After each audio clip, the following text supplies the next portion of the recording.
বিকেলের সেই আসরের আজানই আমাদের বলে দিত এখন আমাদের প্রথম ইনিংসের ব্যাটিং শুরু হবে। আর মাগরিবের আজানই ছিল আমাদের খেলা সমাপ্তির একমাত্র শেষ ঘোষণা। আমাদের খেলা শুরু হতো খুবই সাদামাটাভাবে। আমাদের মধ্যে একজন থাকতো যে সবসময় বল ব্যাট নিয়ে মাঠে পড়ে থাকতো, কেউ না থাকলে একাই ব্যাটের উপরে বল নিয়ে টোকাটুকি করত। আর সেই সবাইকে খেলার জন্য মাঠে ডাকতো। মাঠে কেউ অনুপস্থিত থাকলে তাকেও ডাকতে যেতাম তাদের বাড়ি। যদি আমাদের ডাক শুনে তার অভিভাবক আসতে না দেয়, তবে বিশেষ কোনো ইঙ্গিতে তাকে ডাকতাম যাতে সে বুঝতে পারে আমরা তাকে খেলার জন্য ডাকছি। আশা করি এই বিষয়টি আপনাদের অনেকের সাথেই ঘটেছে। এভাবেই পুরো দলটা ধীরে ধীরে মাঠে জড়ো হতো। তখন কেউ কারো জন্য অপেক্ষা করাতে কেউ বিরক্ত হতো না। তখন একটি টেপ টেনিস বলের দাম ছিল মাত্র 20 টাকা, আর একটা ওসাকা টেপের দাম ছিল মাত্র 15 টাকা। আজকের এই জেনারেশন শুনলে হাসবে যে সেই সময় এই 35 টাকাও আমরা 10-12 জন মিলে ম্যানেজ করতে পারতাম না। কারো পকেটে থাকতো 2 টাকা, কারো পকেটে 5 টাকা।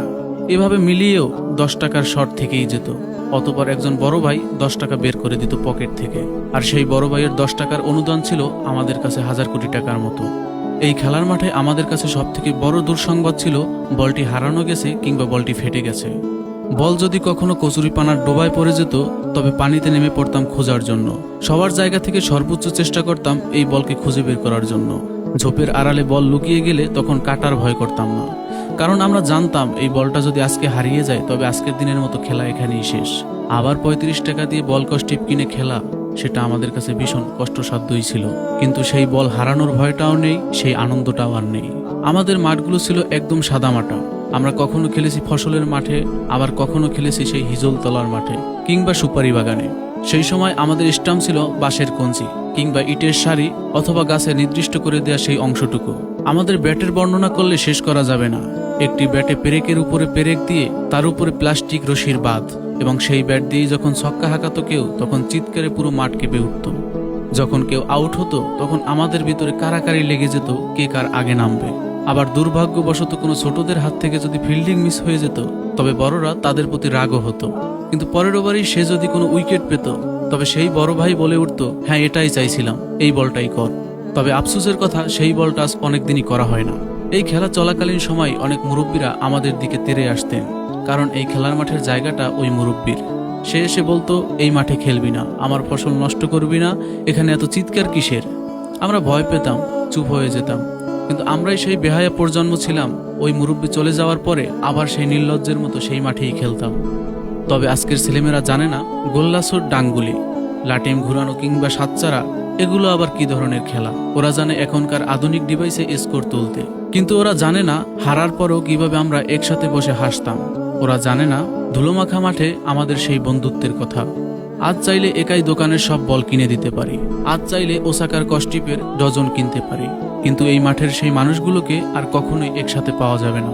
ক্যারিয়ার নামক এই কথাটি এই মাঠের সমস্ত প্লেয়ারকে আজ ছিন্ন বিচ্ছিন্ন করে দিয়েছে। কেউ প্রবাসী, কেউ শহরে, কেউ বা বাড়িতে ব্যবসা কিংবা কাজে ব্যস্ত, আবার কেউ বা চলে গেছে আমাদের ছেড়ে চিরতরে। আজ যখন সেই মাঠের দিকে তাকাই, তখন ভিতরটা হাহাকার করে উঠে। হয়তো সেই মাঠটা বলছে, আমি তো আছি, তোমরা এভাবে কোথায় হারিয়ে গেলে। কিন্তু এই মাঠ হয়তো জানে না আমরা আর কখনোই সেভাবে ফিরব না। দিগন্তের সূর্য অস্ত যায় আর নিঃশব্দে বলে যায়, সময় যখন চলে যায়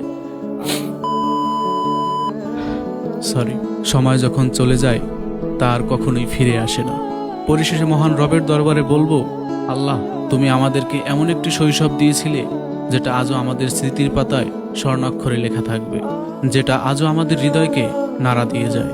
আমাদের এই সোনালী শৈশব উপহার দেওয়ার জন্য তোমার দরবারে লক্ষ কোটি শুকরিয়া। হে আল্লাহ, যারা এই মাঠে আমার সাথে ছিল, যেখানেই থাকুক তাদেরকে ভালো রেখো, আর যারা আমাদের ছেড়ে ইতিমধ্যেই চলে গেছে তাদেরকেও তুমি উপারে ভালো রেখো। প্রিয় ভাই, এটি আমাদের কোনো দুঃখ নয়, এটি আমাদের সোনালী অতীত। বরং আমরা আল্লাহর দরবারে শুকরিয়া আদায় করি, কারণ আমরা এমন একটি সোনালী শৈশবকে উপভোগ করেছি যা এ প্রজন্মের ছেলেমেয়েরা আর কখনোই উপভোগ করবে না। প্রিয় ভাই, আপনার মনটা খারাপ করে দেওয়ার জন্য আমি আন্তরিকভাবে দুঃখিত। সম্ভব হলে ভাইয়ের পেজটা ফলো করে সাথে রাখেন। পরিশেষে বলবো, এই হারিয়ে যাওয়া মাঠের আমার প্লেয়াররা, আপনাদের ভীষণ মিস করি।